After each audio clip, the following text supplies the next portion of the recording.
இப்போ ஒருத்தன் கண்ணு தெரியலங்க, ஆனால் கடவுள் மட்டும் தெரிகிறாருங்க. அவன் லக்கா அன்லக்கா? நான் வந்து எந்த பயிற்சியும் பண்ணுறது கிடையாது. ஆனால் எனக்கு ஆரம்பத்தில் கிடைச்ச பயிற்சி அது தொடர்ந்துக்கிட்டே இருக்கு. அப்போ நான் ஸ்பெசிஃபிக்காக ஒரு பயிற்சியை எடுத்து நான் பண்ணுறது கிடையாது. எனக்கு எப்போ தியானம்னு ஒன்று கிடச்சிச்சோ அது கண்டினியூ ஆகிட்டு இருக்கிறதுனால எனக்கு பயிற்சி தேவைப்படலை. இப்போ இங்கே சமீபத்தில் இப்போ ஒரு 100 ஆண்டுகளில் சித்தர்கள் பேரை சொல்லி பணி செய்கிறது, அக்குப்பஞ்சர், இதெல்லாம் போன ஜென்மத்தில் இருக்கிற தொடர்புகளை செய்கிறாங்க. அந்த துல்லியமாக அடிக்கிறதுன்னு இருக்குல்ல, துல்லியமாக ஒரு செயல்படுறதுன்னு இருக்குல்ல, அது வந்து தியானமாக அவங்களுக்கு கலையாக அது சித்தி ஆகணும்.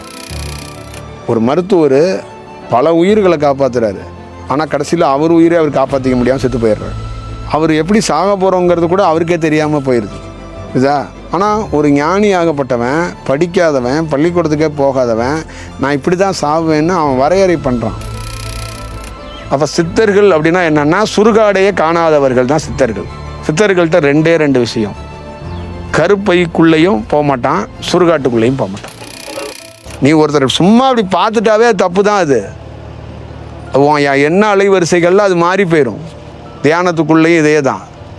அப்போ நீ வந்து சும்மா நான் வந்து இவரோட தான் இருக்கிறேன், இவர் செயலில் தான் இருக்கிறேன், ஆனால் அப்பைக்கப்போ அங்கிட்ட எல்லாம் போய் பார்த்துட்டு விடையாருவேன் அப்படின்னு வந்து சொல்லிட்டாவே நீ அங்கேயே மாறி போயிட்டேன்னு தான் அர்த்தம்.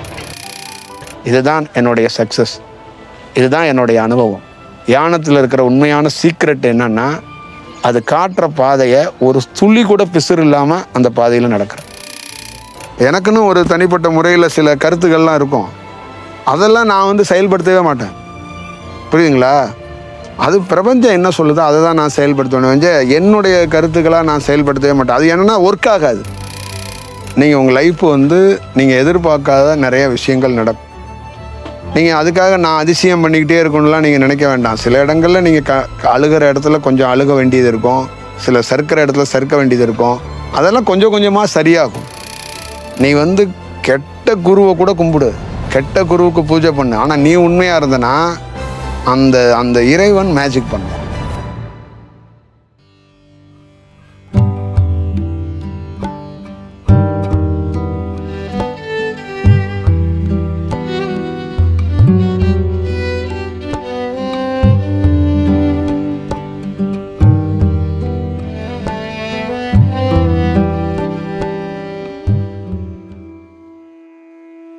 நான் அந்த இயல்பு அப்படிங்கிறதுக்கு என்ன பொருள் அப்படின்னா, நீங்க இறைவனை வணங்கவே வேண்டியதில்லை. புரியுதுங்களா? என்ன மாதிரி ஒரு பிரபஞ்சம் என்னை வழி நடத்துதுன்னு நான் சொல்லிட்டேன். அப்ப இதை வந்து உங்களுக்கு பிரபஞ்சமே காட்டி கொடுக்குது. இதை தாண்டி வேற என்ன லக்கு உங்களுக்கு வேணும்? அங்கேயே ஜெயிச்சிட்டீங்களா, வேற என்ன வேணும்? இப்ப ஒருத்தன் கண்ணு தெரியலங்க, ஆனா கடவுள் மட்டும் தெரிகிறாருங்க. அவன் லக்கா அன்லக்கா? அப்ப இதானே உங்களுக்கு வேணும். இப்ப என்ன வந்து ராமசாமி வழி நடத்தலைங்க, பிரபஞ்சம் வழி நடத்துது. பிரபஞ்சம் வழி நடத்துறவனோட நீங்க போய் பாக்குறீங்க, நிக்கிறீங்கன்னா இதை வேண்டி வேற என்ன வேணும்? அவ்வளவுதான் விஷயம். இது அங்கேயே அவன் முடிஞ்சு போச்சு. லைஃபோட ஒரு பெரிய ஒரு செயலே முடிஞ்சு போச்சே, வாழ்க்கையோட தத்துவமே முடிஞ்சு போச்சு அங்க. அவ்வளவுதானே. இதுக்கு மேல என்ன பண்ண முடியும்? இதை அறியாம தானே நம்ம வந்து தேடுறோம். ஒரு பொருள் எங்க நீங்க எந்த ஆண்டுகள்ல வேணாலும் நீங்க உங்களை உணரலாம், உங்க வாழ்க்கையில மேன்மை அடையலாம், அதெல்லாம் அடுத்த செக்ஷனு. ஆனா நீங்க யாரை அறியணுமோ, யாரை அதுக்கான ஒரு ஆளா நீங்க பார்க்க நினைக்கிறீங்களோ அதுக்கான ஒருத்தரோட தான் நிக்கிறீங்க. அப்புறம் என்ன? அது எந்த நேரத்துல எப்படி வேணாலும் அது வந்து உங்களுக்கு நிகழும். நீங்க கற்பனை பண்ற மாதிரி நிகழாது. இப்ப நீங்க ஒரு யூகிக்கிறீங்கல்ல, அந்த மாதிரி அது நிகழ்த்த முடியாது. எனக்கு ஒரு அனுபவம்னா, இப்போ எந்த ஞானிகளும் நீங்கள் கவனிச்ச எல்லா பேர்த்தையும் பார்த்துருப்பீங்க, தன்னுடைய இந்த நிலையை இந்த அனுபவம்னு யாருமே வெளிப்படுத்தியிருக்க மாட்டாங்க. இப்போ நீங்கள் ஈசாவில் இருக்கு, நான் இந்த அனுபவத்தை பெற்றிருக்கேன்னு அவர் என்னைக்காவது உரை உங்கள் பப்ளிக்கில் பண்ணியிருக்கிறாரா? இல்லை இந்த அனுபவம் தான் நான் ஒவ்வொரு இந்த காலகட்டத்தில் நான் அப்படி கடந்து வந்திருக்கேன், இந்த அனுபவம் அப்படின்னு வந்து அவர் வந்து அவருடைய மாணவர்கள்ட்ட ஷேர் பண்ணி நீங்கள் பார்த்துருக்கீங்களா? இதே மாதிரி வாழ்க வளமுடலையும் நான் ஒரு காலகட்டத்துக்குள்ள என்னுடைய அனுபவம் என்ன, இப்போ நான் என்ன அனுபவத்தில் இருக்கிறேன், இந்த ஸ்டேஜ் என்ன, இந்த அலைவரிசை என்ன அப்படின்னு உங்ககிட்ட விவாதிக்கப்பட்டிருக்கா? இல்லை ரவிசங்கர் விவாதிச்சிருக்கிறாரா? இல்லை அந்த கேரளாவில் இருக்க அந்த அதில் உலகத்தில் இருக்கிற யார் வேணாலும் சொல்லுங்க. இப்போ சிட்டு கிருஷ்ணமூர்த்தியே இருந்தார், அவர் ஏதாவது இது மாதிரி சொல்லியிருக்கிறாரா? எல்லாரும் இறைவனை பற்றி பேசுவாங்க. நான் இறையோட அவதாரம்பாங்க, கிருஷ்ணருடைய அவதாரம்பாங்க, ராமனுடைய அவதாரம்பாங்க, சிவனுடைய தன்மைம்பாங்க, அம்பாலோடைய மறு உருவம்பாங்க, இதெல்லாம் சொல்லுவாங்க. ஆனால் அதை தாண்டி தியானத்துக்குள்ள நீ எந்தெந்த மாதிரி ஸ்டேஜில் வளர்றீங்க, அது எப்படி வளர்றீங்க, உங்களுடைய பரிணாம வளர்ச்சி அது எப்போ நிகழுது, அது எப்படியெல்லாம் நிகழ்ந்துட்டு இருக்கு, அடுத்த ஸ்டேஜுக்கு எப்படி போறீங்கிறத நான் அப்பைக்கப்போ என்ன நடக்குதோ அதை பிரபஞ்சம் தெரியப்படுத்த வைக்கிறது. அப்போ இதே ஒரு ஒரு வேற ஒரு ஒரு ஒரு செயல்பாடு தானே அது. அப்போ இதை நம்ம சொல்ல வேண்டிய அவசியமே கிடையாது. இப்போ இதே மக்களுக்குன்னா அப்போ ஒரு வளர்ச்சியை தெரிஞ்சுக்கணும். பப்ளிக்கில் இருக்கவங்க ஒருத்தர் எப்படி வளர்றாரு, ஒருத்தருக்கு எப்படி வளர்ச்சி கிடைக்கிது அப்படிங்கிறது ஒன்று இருக்குல்ல. இப்போ நான் மெடிடேஷன் பண்ணுறதே கிடையாது, நல்லா ஞாபகம் வச்சுக்கணும். நான் பயிற்சி பண்ணுறது கிடையாது, புரியுதுங்களா? நான் எந்த பயிற்சியும் பண்ணுறது கிடையாது. ஆனால் எனக்கு ஆரம்பத்தில் கிடைச்ச பயிற்சி அது தொடர்ந்துக்கிட்டே இருக்கு. அப்போ நான் ஸ்பெசிஃபிக்காக ஒரு பயிற்சியை எடுத்து நான் பண்ணுறது கிடையாது. எனக்கு எப்போ தியானம்னு ஒன்று கிடச்சிச்சோ அது கண்டினியூ ஆகிட்டு இருக்கிறதுனால எனக்கு பயிற்சி தேவைப்படலை. அப்போ அந்த பயிற்சி என்ன பண்ணுதுன்னா அது தொடர்ந்து வேலை செஞ்சுக்கிட்டு இருக்கிறதுனால அது ஒவ்வொரு ஸ்டேஜ்லேயும் ஒரு அனுபவத்தை அது உருவாக்கி கொடுக்குது. அது ஒவ்வொரு விஷயத்தையும் எனக்குள்ள தத்துவத்தமாக அது அடிப்படையாக இந்த உடலை பற்றியோ உள்ளே இருக்கிற செயல் பற்றியோ மாற்றத்தை பற்றியோ அது பயங்கரமாக அது உருவாக்கி கொடுக்குது. இப்போ ஆரம்பத்தில் என்னுடைய வாழ்க்கையில் நான் வளரும்போது, நான் பயணிக்கும்போது இந்த நெற்றிக்கண்ணை பற்றி இருந்த புரிதல், நெற்றிக்கண்ணை பற்றி இருந்த கவனம், நெற்றிக்கண்ணை பற்றி இருந்த செயல்பாடுகள்லாம் இன்றைய காலத்தில் அதெல்லாம் வேறையா அதை ஒரு சூழலாக நான் பார்க்கக்கூடிய ஒரு சூழலில் நான் நிற்கிறேன். அப்போ இதுக்கெல்லாம் மெயின் காரணம் என்னன்னு கேட்டிங்கன்னா அதுதான் வளர்ச்சி.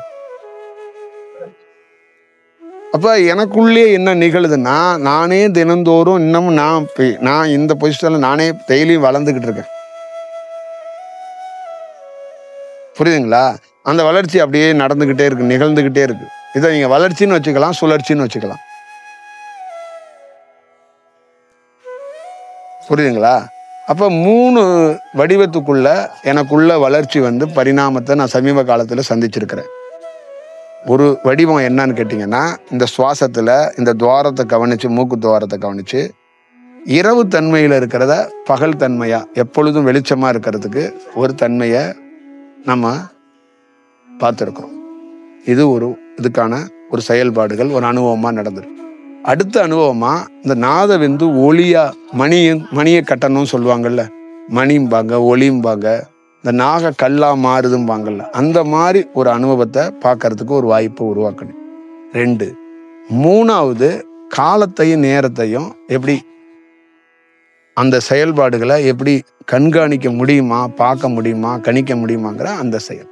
இப்போ இந்த 3 எனக்கு பரிணாமமாக இந்த தியானத்திலேருந்து கிடைக்கப்பட்ட வளர்ச்சி.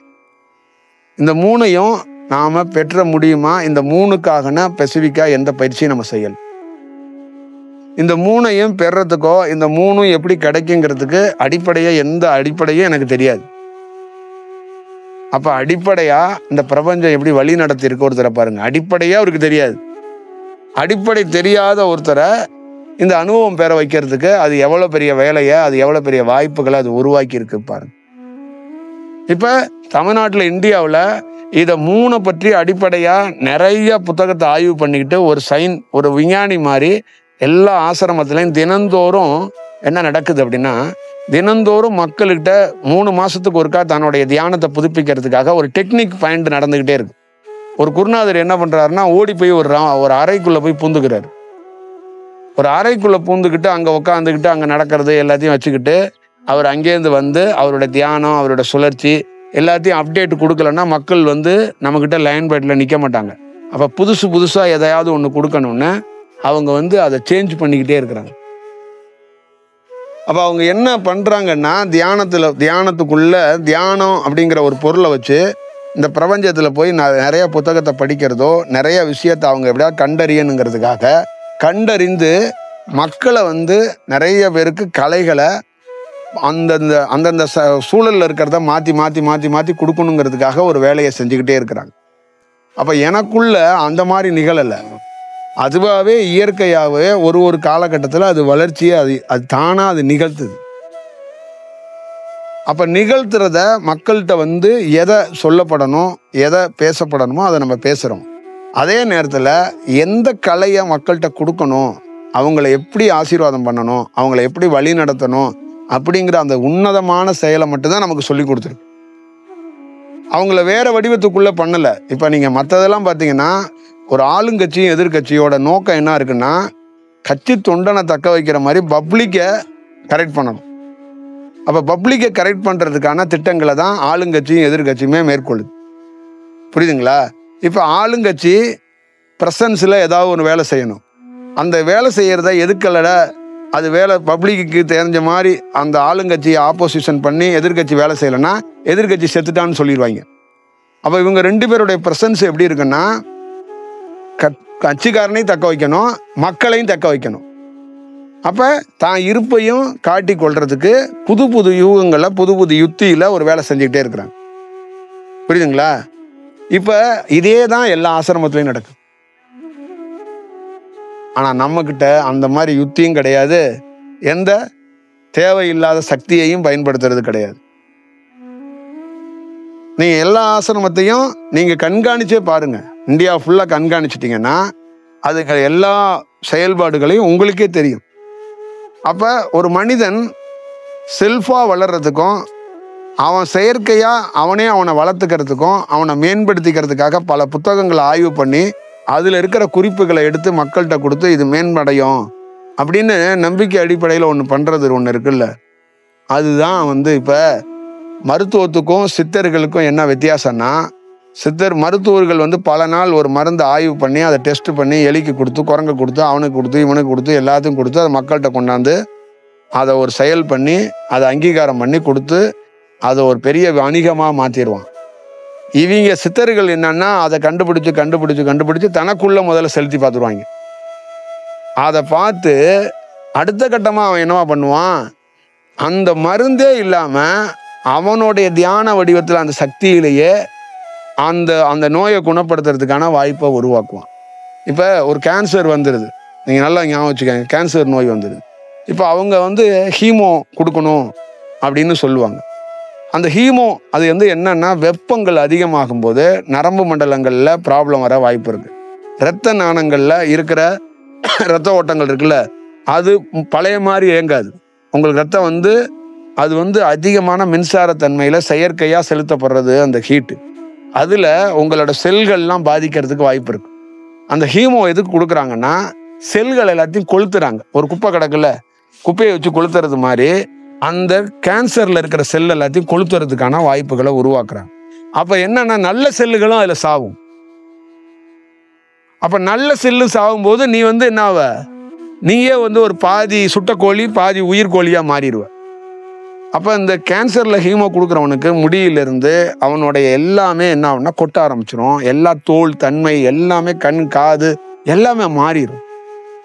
ஆனால் இதையே ஒரு ஞானி என்ன பண்ணுவான்னா, தன்னுடைய வெப்பத்தை எடுத்து அந்த செயல் இருக்குல்ல, அந்த ஹீமோவில் இன்னொரு செயல் இருக்குது. இங்கே இருக்கிற நோயை, இங்கே இருக்கிற கிருமி இருக்குல்ல, இந்த இடத்துல கிருமி இருக்குது அப்படின்னா இந்த கிருமியை இங்கேருந்து இங்கே போக விடாமல் இருக்கிறதுக்கு தடுப்பாங்க. அதையே அவனுடைய சுவாசத்தை வெப்பத்தை வச்சு இந்த இடத்துல இருக்கிறத இந்த கிருமியை மட்டும் மார்க் பண்ணி அழிப்பான். நீங்கள் எப்படி புருவ மத்தியில் கவனத்தை வச்சு இப்படி தியானம் பண்ணிக்கிட்டே இருந்து ஒரு நாள் புருவ மத்தியில் ஒரு ஒளியை பார்க்குறீங்களோ, அதே மாதிரி அந்த ஞானி என்ன பண்ணுவான்னா கரெக்டாக அடிப்பான். என்ன அடிப்பான்னா, கிருமிகளை மட்டும் கொல்றதுக்குன்னே அவனோட கவனத்தை கொண்டு வைப்பான். நல்ல செல்களை கொல்ல மாட்டாங்க, கரெக்டாக வைப்பான். அதுதான் பல ஆண்டுகள் தியானம் பண்ணி ஆய்வு பண்ணுறான், ஆராய்ச்சி பண்ணுறான். புரியுதுங்களா? அப்போ அதை பரவவும் விடாமல் மார்க் பண்ணுவான். இதுதான் சித்தர்களுடைய செயல்பாடுகள். மருத்துவத்தோட செயல்பாடுகள் அப்படி கிடையாது. புரியுதுங்களா? அவங்களுடைய என்டையர் டோட்டல் விஷயமும் என்னன்னா, தன்னுடைய உடலையே கருவியாக வச்சு எல்லாத்தையும் வச்சு செக் பண்ணி ஆய்வு பண்ணி பார்த்து அதில் நிதானித்து கண்டறிஞ்சிட்டு வந்துட்டு தான் பணி செய்யவே வருவாங்க. சும்மா சாதாரணமாக பணி செய்ய மாட்டாங்க. இப்போ இங்கே சமீபத்தில் இப்போ ஒரு 100 ஆண்டுகளில் சித்தர்கள் பேரை சொல்லி பணி செய்கிறது, அக்குப்பஞ்சர், இதெல்லாம் போன ஜென்மத்தில் இருக்கிற தொடர்புகளை செய்கிறாங்க. அந்த துல்லியமாக அடிக்கிறதுன்னு இருக்குல்ல, துல்லியமாக ஒரு செயல்படுறதுன்னு இருக்குல்ல, அது அது தியானமா அவங்களுக்கு கலையா அது சித்தி ஆகணும். அது நிகழ்ந்தா மட்டும்தான் அது சாத்தியப்பட முடியும். இல்லைன்னா அது ரொம்ப கடினம். இப்ப ஒருத்தர் வெறும் டாக்டர் ஆகலைங்க படிப்புனால, அவர் மருத்துவர் ஆகணும்னு அவர் ஜாதகத்திலே இருக்கு. அவர் குழந்தையா பிறந்தாருல, அப்பவே அவர் டாக்டர் தான். ஆனா அவர் படிக்கல. இவர் டாக்டர் ஆவாருன்னே அதுல இருக்கு. ஆனா அவர் டாக்டரே ஆகல, குழந்தையா தான் இருக்கிறார். அப்ப டாக்டர் ஆகிறதுக்கு தயாராகணும், அப்புறமா டாக்டர் ஆவார். ஒரு குழந்தைக்கு டாக்டர் ஆவாருன்னு இல்லை, அது எப்படி தயாராகும்? அப்ப ஒருத்தன் படிக்காமையே இவன் டாக்டர் ஆவானே அதுல இருக்கும், ஜாதகத்திலே இருக்கும். இவன் ஒண்ணுமே படிக்க மாட்டாங்க, ஆனா ஒரு டாக்டர் செய்ய முடியாத வேலையை அவன் செய்வான் அப்படின்னு அதுல இருக்கும். அப்ப அதுக்கு அவனுக்கு போதிய பயிற்சியோ போதிய விஷயமோ அது இறைவனால வழங்கப்படும். புரியுதுங்களா? அப்ப ஒரு ஞானி எந்த வைத்தியத்துக்கும் எதுக்கும் ஏன் பணம் வாங்க மாட்டான் அப்படின்னா அது அங்கதான் இருக்கு மெயின். எல்லாருமே குறைஞ்ச பீஸாச்சும் வாங்கிடுவாங்க. ஏன் அவன் பீஸ் வாங்க மாட்டான் அப்படின்னா அது அவனுக்கு தேவையே படுறது இல்லை. அந்த செக்ஷனே அவனுக்கு தேவைப்படாது. ஏன்னா அது மாதிரி வணிகமா ஒரு செயல் இருக்கு பட்சத்துல அது சித்தியாகாது. அதுதான் விஷயம். இந்த உலகத்தில் இருக்கிற எல்லா மருத்துவமனையும் எல்லா இந்த வைத்தியம் பார்க்குறவங்களையும் மனம் இருக்கும், ஆனா சித்தர்கள்ட்ட மனம் இருக்காது. அப்ப மனம் இல்லாதவன் என்ன பண்ணுவான்னா ஆசையே பட மாட்டான். ஆசைன்னா அவனுக்கு என்னன்னே தெரியாது. புரியுதுங்களா?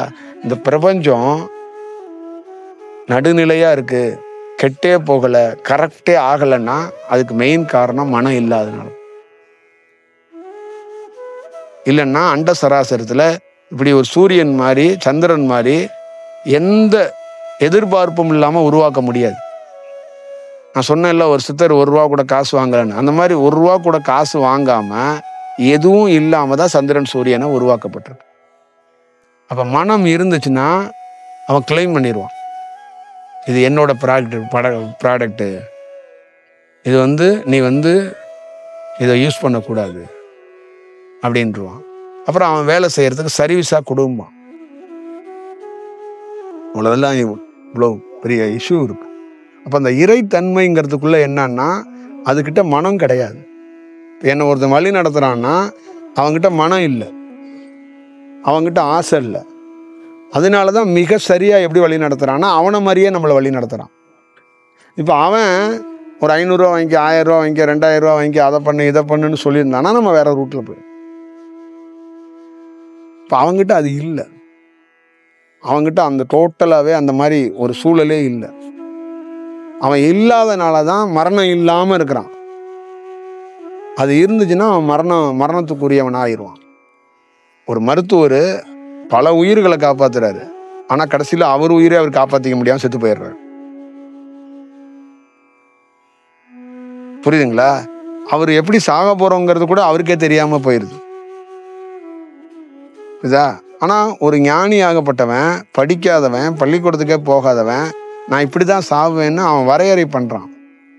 அது பேர் எனக்கு சாவு கிடையாதுன்னு சொல்றான். அதுக்கு ஒரு புது விளக்கத்தையும் கொடுக்குறான். இது நாட் மரணம், இது மரணம் கிடையாது. இந்த உடல்லேருந்து ஒரு வேலை செஞ்சேன், அது முடிஞ்சிருச்சு, இந்த உடலை விக்கெட் பண்றேன் அப்படிங்கிறான். செக் அவுட் பண்றேன், ரூமை செக் அவுட் பண்ற மாதிரி நான் செக் அவுட் பண்றேன். இந்த ஊரை செக் அவுட் பண்ணிட்டு வேற ஊருக்கு போற மாதிரி இந்த உடலை செக் அவுட் பண்ணிட்டு நான் போறேன். இந்த உடலை தூக்கி அந்த அங்கே போட்டு கொஞ்சம் வில்வம் விபூதி இதெல்லாம் கொஞ்சம் போட்டு தாக்கி வச்சிருங்க அப்படின்ட்டு போறான். புரியுதுங்களா? நீங்க இந்த உலகம் முழுக்க நல்லா ஞாபகம் வச்சுக்கோங்க. இந்த மனிதர்கள் இங்க இருக்கிற எல்லா ஆசிரமம் எல்லா விஷயத்துக்குள்ளேயும் வெவ்வேறு தன்மைகளுக்குள்ள இந்த மனம் இருந்து செயல்பட்டுக்கிட்டே இருக்கிறாங்க. அதனாலதான் ஒரு கம்ப்ளீட்டா இந்த மக்கள்கிட்ட ஒரு நல்ல செயலை அவங்களால கனெக்ட் பண்ணி கொடுக்க முடியல. நல்ல ஒரு செயல் வடிவத்தை உருவாக்குறதுக்கு வாய்ப்புகளை உருவாக்க முடியல. தமிழ்நாட்டில், இந்தியாவில், உலகம் முழுக்க ABCD 4 சுடுகாடு இருக்கு. இதுல எந்த சுடுகாட்டுக்கு நீங்க போறீங்கன்னு உங்களுக்கு தேர்ந்தெடுத்துட்டீங்களா? ஏ சுடுகாடுனா ஊர்ல பொதுப்படையா ஒரு இடத்துல புதைப்பாங்கல்ல, அதான் ஏ சுடுகாடு. பி சுடுகாடுனா ஆசிரமத்திலே நீங்க செத்து போயிருவீங்க, அங்க ஞானியால சாப்பிட்டீங்க, செத்து போயிருவீங்க. அங்கே துண்ணூறு விபூதி உங்களுக்கு துளசி அதெல்லாம் போட்டு உங்களுக்கு கட்டடம்லாம் கட்டி டைல்ஸ் எல்லாம் ஒட்டி அதிலே தங்க காசெல்லாம் போட்டு வச்சுருவாங்க, சந்தனம்லாம் போட்டு வச்சுருவாங்க. அது வந்து பி சுடுகாடு. இப்போ சி சுடுகாடுன்னா தகர கொட்டாயில் போட்டு கொளுத்துவாங்க, ஊர்லேயே ஆற்றுல இருக்குல்ல அங்கே போட்டு கொளுத்துவாங்க. டி சுடுகாடுன்னா மின்சாரத்தை வச்சு எரிப்பாங்க. புரியுதுங்களா? ஆனால் இந்த எந்த வரையறைக்குள்ளேயுமே வெட்ட வழியில் இருக்கிறவன் இருக்க மாட்டான். அங்கே ஏலையும் இருக்க மாட்டான், பிலையும் இருக்க மாட்டான், டிலையும் இருக்க மாட்டான், சிலையும் இருக்க மாட்டான். புரியுதுங்களா? அப்போ இதை தான் மாணிக்க வாசகன் எந்த ஏ சுடுகாட்டில் இருக்கிறான், மகாவதர் பாபா எந்த ஏ சுடுகாட்டில் இருக்கிறான், ராமலிங்க சுவாமிகள் எந்த பி சுடுகாட்டில் இருக்கிறாரு. நீ ஞானியா இரு, ஆசிரமத்தில் சமாதியா இருந்தா கூட நீ செத்து தான் போகணும். புரியுதா? அது சுடுகாடு தான். அது கொஞ்சம் விசேஷ சுடுகாடு.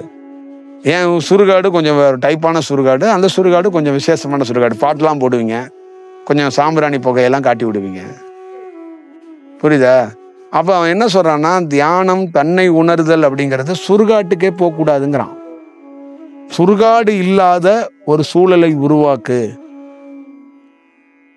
அதுதான் செயல், அதுதான் வடிவம் அப்படிங்கிறது தான் செயல். அப்ப சித்தர்கள் அப்படின்னா என்னன்னா, சுடுகாடையே காணாதவர்கள் தான் சித்தர்கள். சித்தர்கள்ட்ட ரெண்டு விஷயம், கருப்பைக்குள்ளேயும் போக மாட்டான், சுடுகாட்டுக்குள்ளேயும் போக மாட்டான். கருப்பைக்குள்ளேயும் மனிதன் போவான், அந்த குருமார்கள் போவாங்க, இந்த மாதிரி கிளாஸ் எடுக்கிறவங்க போவாங்க, சுடுகாட்டுக்குள்ளேயும் போயிடுவாங்க.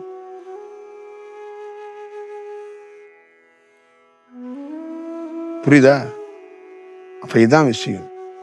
அப்ப அவன் என்ன பண்றான், எங்களை மாதிரி ஆளை என்ன பண்றான், வெட்ட வழியில ஒரு பெரிய, நான் சொல்றோம்ல பரத்தில் இருக்கும் ஜோதின்னு சொல்றோம்ல, அந்த மாதிரி இருக்கிற ஒருத்தன் நம்மளை மாதிரி உடலை தேர்ந்தெடுத்து நம்மளை வழி நடத்தி சூட்சமத்திலே நமக்கு தியானம் கற்றுக் கொடுத்து கண்ட இடத்துக்கு போகாம இந்த இவ்வளோ பெரிய குழப்பமான நகரத்தில் இவ்வளோ குழப்பமான மனிதர்கள் மத்தியில் இத்தனை சேனல்கள், இத்தனை யூடியூப்ல இருக்கிற செயல்கள், பஞ்சமா இருக்கிற போது வாழ்ந்துடலாம், பஞ்சத்தில் பசியோட கூட வாழ்ந்துடலாம். ஆனால் அளவுக்கு அதிகமாக இங்கே தேவைக்கு அதிகமாக கிடைக்கிது எல்லாம். ஆனால் கிடைக்கிற பொருளெல்லாம் ஒருத்தன் தன்னை உணர்றதுக்கான வாய்ப்புகள் இல்லாத பொருளாக இருக்குது. ஆனால் தன்னை உணர்ற பொருள் தான் நமக்கு கிடைக்குதுன்னே நிறைய பேர் அதெல்லாம் போய் பார்த்துட்டு உட்காந்துக்கிட்டே இருக்கிறான்.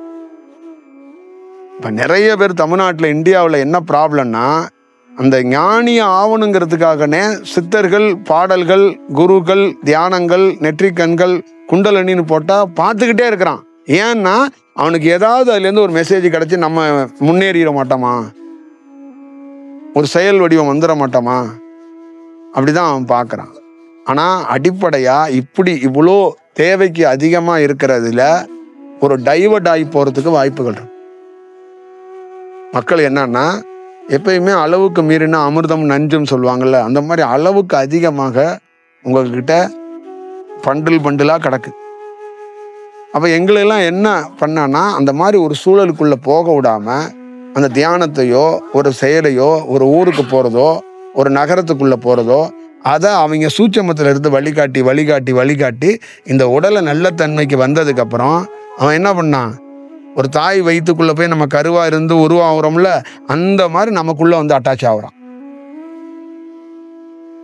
நமக்குள்ளே அட்டாச் ஆகி ஒருவேளை சில நபர்களை அவனையும் வச்சுக்கிட்டே வேலை செய்வான். ஒரு 2 வருஷம் 3 வருஷம் வேலை செய்கிறான்னா அவன் உயிர் இங்கே இருக்கட்டும் அப்படின்னு வச்சுட்டு வேலை செய்வான். இல்லை அவன் நீண்ட நாள் பணி செய்யணும்னா அவன் உயிரை என்ன பண்ணுவான், நீ வந்து இது வரைக்கும் தாங்கினது போதும், நீ கிளம்பிடு, நானே இந்த உடலை முழுசாக வச்சுக்கிட்டு வேலை செய்கிறேன்னு அவனே வேலை செய்வான். இப்படி தான் ஞானி வேலை செய்வான்.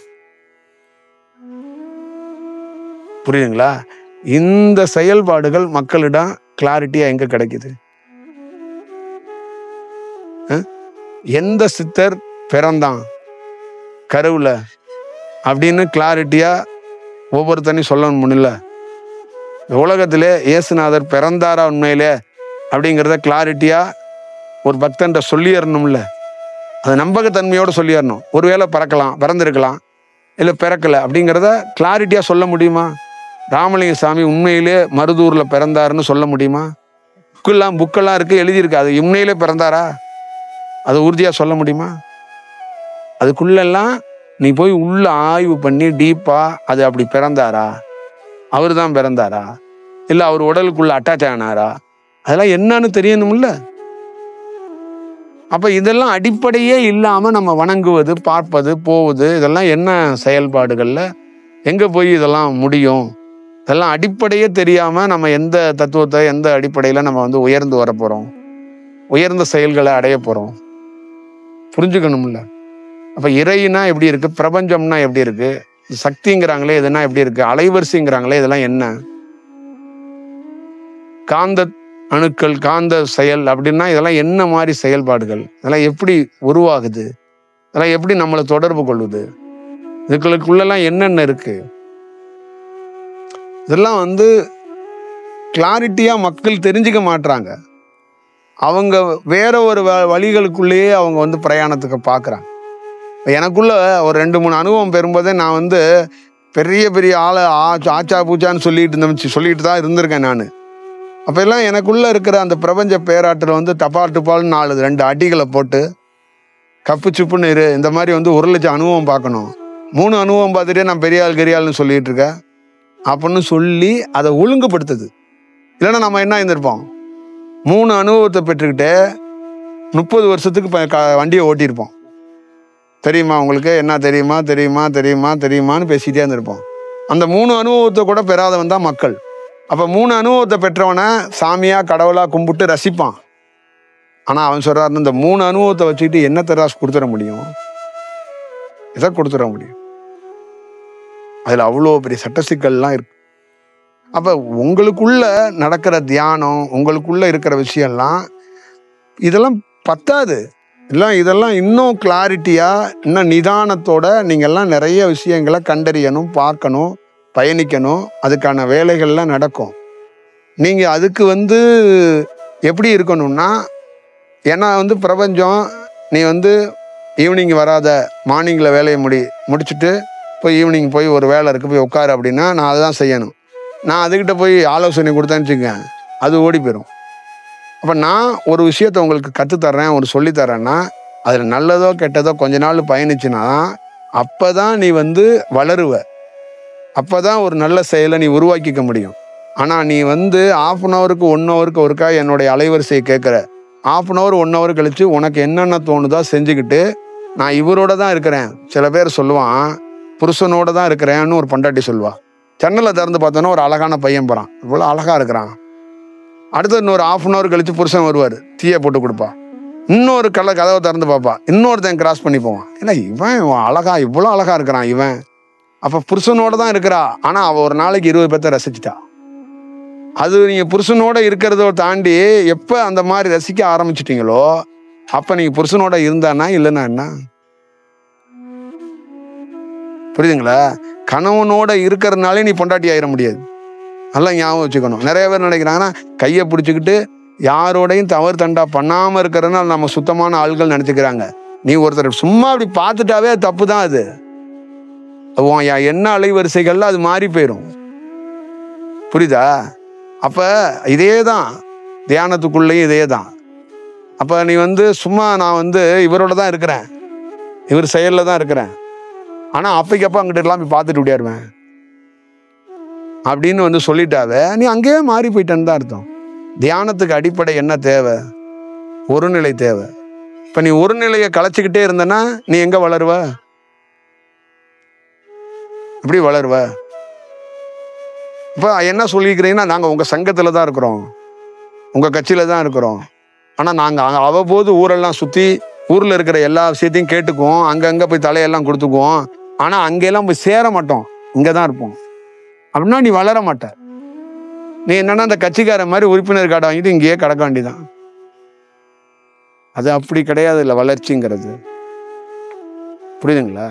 அப்போ நான் வந்து பிரபஞ்சம் என்னை வழி நடத்துது சொல்கிறது, அது சொல் பேச்சை கேட்டுட்டு இருக்கேன். இல்லை திருவண்ணாமலையில் ரொம்ப சீனியரு, இந்த அங்கே ஒரு ஆசிரமம் இருக்குது, ஒரு பெரிய சமாதியெல்லாம் பெரிய ஞானத்தெல்லாம் அடைஞ்சவர், அங்கனே போய் உட்காந்துக்கிறேன் அப்படின்னு நான் போய் அங்கே உட்காந்தேன்னா அவன் ஓடி போயிடுவான்.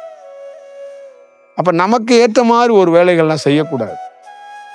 இந்த உலகத்திலே உயர்ந்த செயல் வடிவம் அது வழி நடத்துது, அது சொல்லுதுன்னா அது சொல்படி நடக்கிறதுனால தான் நான் தப்பிக்கிறேன், நான் அனுபவத்தை பெறேன். எனக்கு கிடைக்கிற அனுபவம் என்னன்னா, பிரபஞ்சம் காட்டுற பாதையில நெறி தவறாமல் நடக்கிறேங்க. இதுதான் என்னுடைய சக்ஸஸ். இதுதான் என்னுடைய அனுபவம். தியானத்தில் இருக்கிற உண்மையான சீக்ரெட் என்னன்னா, அது காட்டுற பாதையை ஒரு துளி கூட பிசுறு இல்லாமல் அந்த பாதையில் நடக்கிறேன். ஆனால் நான் காட்டுற பாதையில் அந்த மாதிரி பிசுறு இல்லாமல் நடக்க மாட்டுறாங்க. நடந்தா அவங்க வளருவாங்க. அவ்வளோதான் விஷயம். நான் அதோடைய நெறியிலேருந்து ஒரு பாயிண்ட் கூட தவற மாட்டேன். ஒரு செயல் கூட தவற மாட்டேன். இப்போ நானா மந்திரமோ தியானமோ வகுப்போ எந்த பிரத்யேகமான செயலும் நானா வடிவமைக்க மாட்டேன். நான் அப்படியே பிளெயினாக விட்டுருவேன். நீங்கள் யார் இவ்வளோ பேர் வர்றீங்க போகிறீங்க எதுவுமே திட்டம் இருக்காது. அது சொன்னால் நான் செய்வேன். அவ்வளோதான் விஷயம். இப்போ நான் காத்திருப்பேன், அது சொல்லும் அப்படின்னு காத்திருப்பேன். இப்போ நான் இங்கே போகிறேன், போய் வீட்டில் உட்காடுறேன். இன்னொரு 1/2 hour கழிச்சு நீ கிளம்பிங்க திருச்சிக்கு போனால் நான் போயிடுவேன். இவ்வளோதான் விஷயம். புரியுதுங்களா? எவனுமே இல்லைன்னா நடந்தே திருச்சிக்கு போயிடுவேன். ஏன்னா நான் எதையும் கவலைப்பட மாட்டேன்.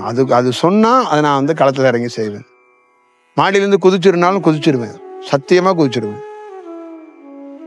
ஏன் எல்லாம் குதிக்கணுமாலாம் கேள்வியெல்லாம் கேட்க முடியாது. ஏன்னா அவன் ஆணையிட்டான், சரி போதும் இந்த உடலை விட்டுரு அப்படின்னா விட்டுருவான். அவ்வளோதான். இதுதான் நம்ம வளர்ச்சிக்கு என்ன சீக்ரெட் அப்படின்னா இதுதான் சீக்ரெட். வேற ஒன்றும் சீக்ரெட்லாம் கிடையாது. சீக்ரெட் ரகசியம் இதுதான். நமக்கு டெக்னிக்கோ இல்லை வேற ஏதோ மற்ற குருமார்கள் மாதிரி நீங்கள் நிறைய குருமாரை பார்த்தீங்க, அந்த மாதிரி புத்திசாலி அறிவாளி நான் கிடையாது. நான் ஒரு அடிப்படையில் முட்டாள். சரிங்களா? நம்ம ஒரு கோமாளி. நமக்கு ஒன்றும் தெரியாது. பிரபஞ்சம் வழிகாட்டுது, பிரபஞ்சம் வழி நடத்துது. பிரபஞ்சத்தோடைய பாதையில் அதை பின்பற்றி நம்ம போயிட்டு இருக்கோம். அவ்வளோதான் விஷயம். அடிப்படை நோக்கம் மனம் இல்லாமே வாழும். இல்லை, மனம் இல்லாமன்னு இல்லைங்க. நம்ம ஒருத்தரை இப்போ எனக்கு சொல்கிறேன் பிரபஞ்சங்கிறது ஒன்று வழிகாட்டுதுன்னா, அப்போ நான் அந்த நெறி தவறாமல் அதுக்குள்ளே நிற்கிறேன். நீ எங்கேயும் போகக்கூடாது, இங்கேயே உட்காந்துரு, நான் சொல்கிறத மட்டும் செய் அப்படின்னா அதிலே இருக்கிறேன் நான். இப்போ நான் உங்களுக்கு ஒன்று வகுத்து கொடுக்குறேன், நீ இதை ஃபாலோ பண்ணிக்க, நீ வேறு எதையும் நினைக்க வேண்டாம், வேறு எதையும் ஆய்வு பண்ண வேண்டாம், வேறு எதுவும் சஜஷன் நீ பண்ணாத போகாத அப்படின்னா நீ வெயிட் பண்ணணும். அதை நீ கடைப்பிடிச்சன்னா உன்னுடைய வாழ்க்கை உனக்கே தெரியாது. அது திருவிழா, உன்னை சுற்றி ஒரு திருவிழா கிரியேட் ஆகும்னு. புரியுதுங்களா? என் வாழ்க்கையை நீங்கள் நினச்சி பாருங்க. இப்போ பிரபஞ்சம் சொல்படி இருக்கிறதுனால தான் எனக்கு என் வாழ்க்கையில் நினச்சி பார்க்க முடியாத நான் பேர் அதிசயங்களையும் பேர் அற்புதங்களையும் நான் காண்டுக்கிட்டே இருக்கிறேன். அதோடைய நெறியில் நான் தவறிட்டேன்னா என்னை எப்படி அது வழி நடத்தும்? இப்போ அதோட கைடன்ஸ்லேருந்து நான் தவறேன்னு வச்சுங்களேன், அப்போ அது என்ன பண்ணும்? மாறி போயிரும்ல. அப்போ அது என்ன சொல்லுதுன்னா, நான் உன்னை வழி நடத்துறேன்ல, அந்த மாதிரி உன்னை சார்ந்தவருக்கு நீ வழி நடத்து, நீ சில கோட்பாடுகளை சொல்லிக் கொடு, அது மாதிரி அதுங்க இருக்கட்டும் அப்படின்னு சொல்றதுனால தான் நம்ம செய்கிறோம். ஆனால் நான் உங்களை போய் கட்டாயப்படுத்த முடியுமா? உங்களை போய் நான் கம்பல் பண்ண முடியுமா? அப்போ நான் முடிஞ்ச அளவுக்கு செய்கிறோம். பிரபஞ்சமும் முடிஞ்ச அளவுக்கு தடுத்து ஆட்கொண்டு உங்களை எந்த அளவுக்கு காப்பாற்ற முடியுமோ காப்பாற்ற முயற்சி பண்ணுது. அதில் சில ஜீவன்கள் தப்பிச்சு வந்துடலாம், சில ஜீவன்கள் அடிபட்டு செத்து போகலாம். நம்ம என்ன பண்ணுவோம்? அவ்வளோதான். கூட இதோடைய சாரமும் அதுதான், கோட்பாடும் அதுதான். இதை புரிஞ்சுக்கிறது ரொம்ப கொஞ்சம் கடினமாகவும் கொஞ்சம் சூழலாக தான் இருக்கும். சரிதானே? அங்கே போய் நீங்கள் ஒரு பார்ட் டைம்லாம் எடுக்கக்கூடாது. புரியுதுங்களா? பார்ட் டைம்லாம் எடுக்கக்கூடாது. இப்போ தனிப்பட்ட முறையில் எனக்குன்னா சில விஷயங்கள் வியூவெல்லாம் இருக்கலாம், அதெல்லாம் நான் அப்ளை பண்ணக்கூடாது. எனக்குன்னு ஒரு தனிப்பட்ட முறையில் சில கருத்துக்கள்லாம் இருக்கும், அதெல்லாம் நான் செயல்படுத்தவே மாட்டேன். புரியுதுங்களா? அது பிரபஞ்சம் என்ன சொல்லுதோ அதை தான் நான் செயல்படுத்தணும். என்னுடைய கருத்துக்களாக நான் செயல்படுத்தவே மாட்டேன். அது என்னன்னா ஒர்க் ஆகாது, அது தோல்வி அடைஞ்சிரும். இல்லைன்னா அது மனிதர்கள்ட்ட சக்ஸஸாக இருக்காது, அது உயிரோடு இருக்காது. அவ்வளோதான் விஷயம். அது இப்போ என்னுடைய திட்டம் இந்த அன்னதானம்லாம் நிற்காது. 2 நாள் 4 நாள் போடலாம், அப்புறமா என்கிட்டயாவது கடன் வாங்கணும், இல்லைன்னா நிர்பந்தமாகி போயிடும். புரியுதுங்களா? அது பண்ணுதுன்னா அதுவே அது பார்த்துக்கும். அது நமக்கும் அதுக்கும் இதுக்கும் சம்மந்தம் இல்லாத மாதிரி நம்ம ஒரு இப்போ நீங்கள் என்ன வேலை பார்க்குறீங்க, நீங்கள் வர்றீங்க ஒரு சர்வீஸ் பண்ணுறீங்க, அதே தான் நான் பண்ணுறேன். நான் ஒன்றும் இதில் ஒன்றும் பிரத்யேகமான எந்த ஒரு வேலையும் செய்யலையே, அது அது சொல்கிறத செய்கிறேன் நான், அவ்வளோதான். அப்போ அது என்ன சொல்லுதுன்னா, உன்கிட்ட பணம் தேவை கிடையாது, உங்ககிட்ட எதுவும் தேவை கிடையாது, நான் சொல்கிறத மட்டும் செஞ்சுக்கிட்டே போ, ஒவ்வொருத்தனையும் அவனுக்கு அனுப்புகிறேன், அவனுங்களை எல்லாத்தையும் ஒருங்கிணைத்து அப்படியே கூட்டிகிட்டே போ, அவ்வளோதான். இப்போ ஒருத்தனை அனுப்புகிறேங்கோ, அவன் எவனா அவனால் இருக்கலாம், அவன் என் கூட பழகணும், என் கூட படிச்சிருக்கணும்னு தேவை கிடையாது. ஐயா நான் அவங்கள 3 நாளாக அவங்க கனவுலேயே வந்துக்கிட்டே இருக்கேன், அவங்கள பார்க்க வந்தேன், இருந்தாங்க ஒரு 50,000 அன்னதானம் பண்ணுங்க அப்படின்னு அவன் சொல்லலாம். புரியுதுங்களா? அவனை பார்த்துட்டியா, அப்படியே போயிட்டு, அவ்வளோதான் விஷயம். அப்போ இதை வந்து இப்போ நம்ம மற்ற ஆசிரமத்தில் என்ன பண்ணுவோம்னா, அன்னதானம் இன்னைக்கு எவ்வளவு நடக்குது, நாளைக்கு காசு இருக்கா, என்ன பண்ணலாம், நம்ம வாலண்டியர்ஸ் எல்லாத்தையும் நம்பர்ஸ் எடுங்க, அவங்களுக்கெல்லாம் ஒரு மெசேஜை பண்ணுங்க, அப்படி இப்படின்னு நம்ம வந்து சொல்லலாம், அனுப்பலாம், இல்லை அவங்கள கூப்பிடலாம். இந்த மாதிரி திட்டமெல்லாம் அது வந்து செய்யறதுக்கான வாய்ப்புகள்லாம் ரொம்ப குறைவு. நான் இதுவே உங்களுக்குள்ள என்னன்னா, ஒரு நல்ல செயலை செய்யறதுக்கு நீங்கள் எல்லாருமே இணைஞ்சு ஒரு பணி செஞ்சுக்கங்க அப்படின்னு அதோடைய செயல் அவங்கள்ட்ட சொல்லு. அவங்களால முடிஞ்சது என்ன செய்யணும்னு நினைக்கிறாங்களோ அவங்களுக்கு விருப்பப்படுறத அதை வந்து தகவலாக மட்டும் சொல்லு. அது நம்ம வந்து பிரத்யேகமாக தனிப்பட்ட முறையில் சொல்லாமல் தான் காணொலியில் சொல்கிறோம்.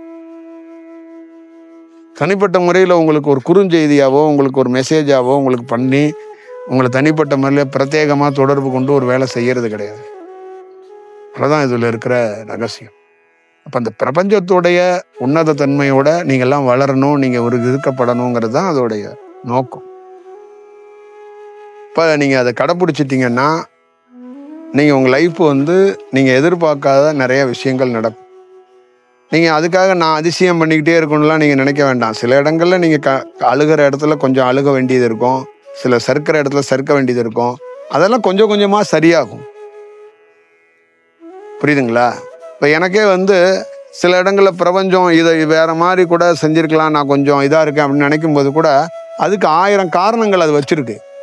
அப்புறம் ஒரு 4-5 நாள் கழித்து அது ஏன் அப்படி நிகழலைங்கிறத அதுவே எக்ஸ்பிளைன் பண்ணுது. அந்த இடத்துல அப்படி நிகழக்கூடாது, அப்படி நிகழ்ந்துருச்சுன்னா அது வேற மாதிரி போயிடும். அப்போ நாம் என்னன்னா ஒரு பார்வையாளனா காத்திருக்கிறோம், அவ்வளோதான் விஷயம். இப்போ நான் வந்து காத்திருக்கிற ஒரே நபர் வந்து பிரபஞ்சம்தான். அங்கேருந்து அந்த ஒளியிலேருந்து வரப்போகிற சவுண்டை வச்சு நம்ம வேலை செய்யணும். நான் ஒரு பார்வை இல்லாதவன், ஒரு சவுண்டு வச்சா கால் ஸ்டெப்பு வைக்கிறேன், அடுத்த ஸ்டெப்பு இப்படி தான். இதுதான் மூவ், இதுதான் செயல். இது மற்றவங்களாம் என்ன நினைக்கிறாங்கன்னா, தன்னையே வந்து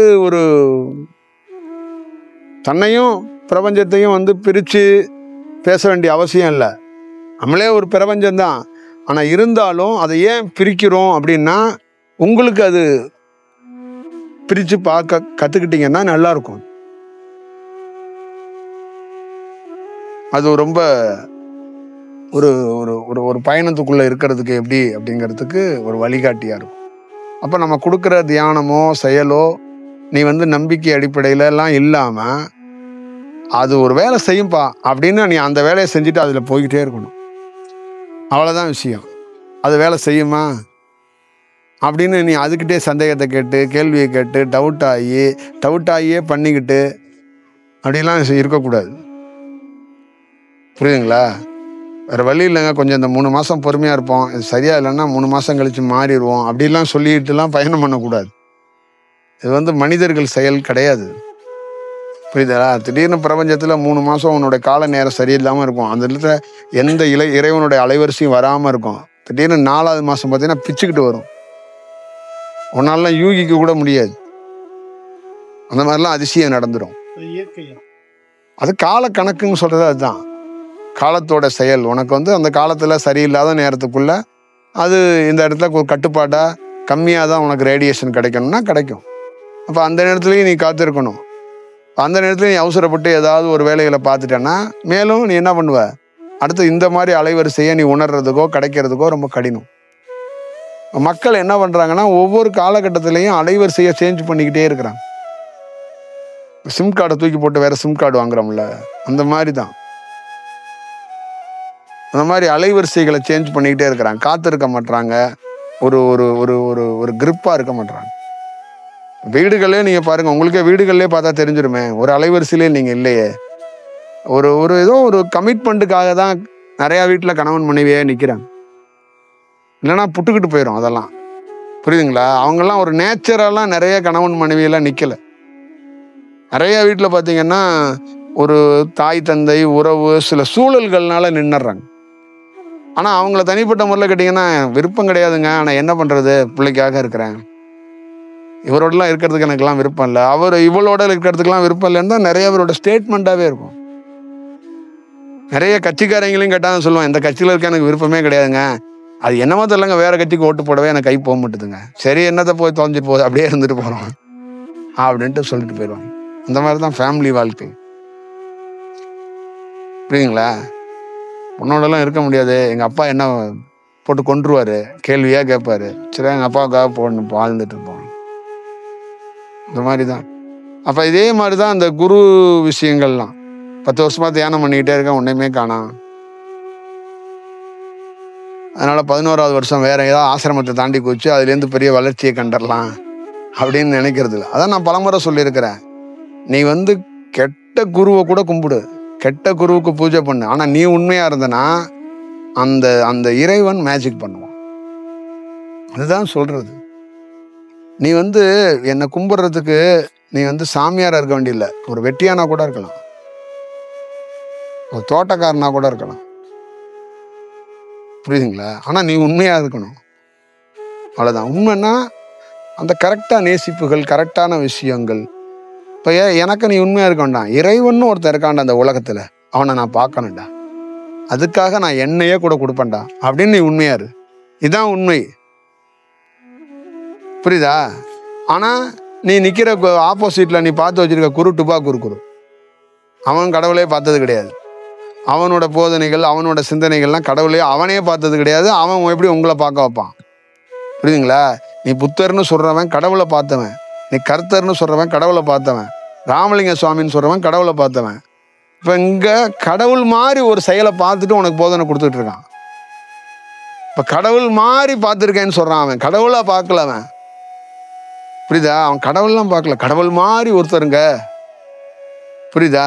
அதை நான் பார்த்துருக்கேன் அப்படிங்கிறது தான் அதோடைய செயல்பாடாக இருக்குது. ஆனால் புத்தர்கிட்ட கடவுள் மாதிரிலாம் ஒருத்தரை பார்க்கலங்க, கடவுளை தான் பார்த்துருக்கேன். அப்போ நீ கடவுள்னு ஒருத்தன் உண்மையிலே இருக்கிறான் அந்த உலகத்தில், அவனை பார்க்கணும், அதுக்கு நான் தேடுறேன், உண்மையாக இருக்கிறேன் அப்படின்னு நீ இருந்தேன்னா அவன் யாராக வேணாலும் ஆப்போசிட்டில் இருக்கட்டும், இப்போ இவனுக்கு வழிகாட்டணும்ப்பா. அவன் என்ன பண்ணுவான்? அந்த உண்மையான கடவுளை பார்க்கறதுக்கு நீ என்ன பயிற்சி எடுத்தால் பார்க்க முடியுமோ அந்த பயிற்சியை எங்கே எடுக்க வைக்கணுமோ அந்த ஊரில் ஒன்று அனுப்புவான். இவ்வளோதான் விஷயம். அப்போ நீ உண்மையாக இல்லாத பட்சத்தில் பல இடங்கள்ல அலையப்படும்.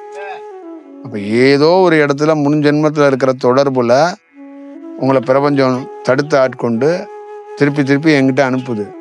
ஆனால் நீங்கள் என்ன பண்ணுறீங்கன்னா அதை தக்க வச்சுக்கிட்டு அதை மேன்மைப்படுத்திக்கிறதுக்கு வாய்ப்பை உருவாக்கிக்கணும். புரியுதுங்களா? இப்போ நான் ஒன்று சொன்னேன்ல, என்ன சொல்கிறேன், பிரபஞ்சம் என்னை வழி நடத்துது, அதோடைய நெறிப்படி போகிறேன், நான் மனிதனாக அவங்க கூட உட்காந்து சமகாலத்தில் டிஸ்கஷன் பண்ணுறேன், என்னுடைய பேச்சை கேளுங்க, என்னுடைய வழிகாட்டில் வாங்க, ஒரு டயத்தில் நான் தேவைப்பட மாட்டேன், என்னை வழி நடத்தின பிரபஞ்சமே உன்னையும் வழி நடத்தும். ஏன்னா அவன் சாவவே மாட்டான், அவனுக்கு எல்லா காலத்துலேயும் எல்லா நேரத்துலையும் அவனுக்கு இதான் வேலை. அப்போ அவன் வந்துடுவான். அப்போ நீ என்னை நீ பார்க்க வேண்டியதில்லை, என்னை நினைக்க வேண்டியதில்லை, என்னோட ரோலே அங்கே இருக்காது. புரியுதா? அவ்வளோதான் விஷயம். இப்போ என்னோட ரோல் எது வரைக்கும் இருக்குன்னா, உன்னை பிரபஞ்சம் வழி நடத்த போதுன்னு தெரிஞ்சிருச்சுன்னா என் ரோலை நான் குறைச்சிக்குவேன், நீ வேலை பார்ப்பா தம்பி அப்படின்னு நான் ஒதுங்கிக்குவேன். ஒரு சீடனுக்கும் குருவுக்கும் என்ன ரகசியம் என்னன்னா, அவனுக்கு அந்த பிரபஞ்சம் வழி நடத்த போகிறது குருவுக்கு தெரிஞ்சிடும். அவள் சிஷியனை கூப்பிட்டு, மகனே நீ போடா, போய் இப்படியே போய் நேராக போய் லெஃப்ட்டை போய் எடுத்து அங்கே போய் ஒரு மரம் இருக்கு பாரு, அங்கே உட்காந்துக்க, நம்ம என்னை பார்க்க வராத ஓடிடு அப்படின்னு. இதுதான் விஷயம். ஏன்னா உன்னை நான் வழி நடத்த வேண்டியது இல்லை, உன்னை பிரபஞ்சம் வழி நடத்த போகுது, நீ போ நீ போய் தனித்துவமாக அதுக்கு அது சொல்படி கேட்டு பெரிய என்னென்ன வேலை செய்யணும்னு சொல்லுதோ செஞ்சுக்க அப்படின்னு சொல்லிடுவார். அவ்வளோதான் விஷயம். புரியுதுங்களா? அவ்வளோதான் அது. அப்போ பிரபஞ்சம் என்ன சொல்லிட்டே, அவனை விட்டுறா, அவனை நான் வழி நடத்துக்கிறேன், நான் பார்த்துக்கிறேன், அவனை விட்டுறான்னா விட்டுறணும், அவ்வளோதான். புரியுதுங்களா? மகாவதார் பாபா வந்து யுத்தேஸ்வரிக்கிட்ட ஒரு பயலை அனுப்புகிறேன், ஏன் வந்து மகாவதார் பாபா தயார் பண்ணலாம்ல, எதுக்கு ஒரு பையனை அனுப்புகிறேன்னு சொல்லணும்? சொல்லுங்க.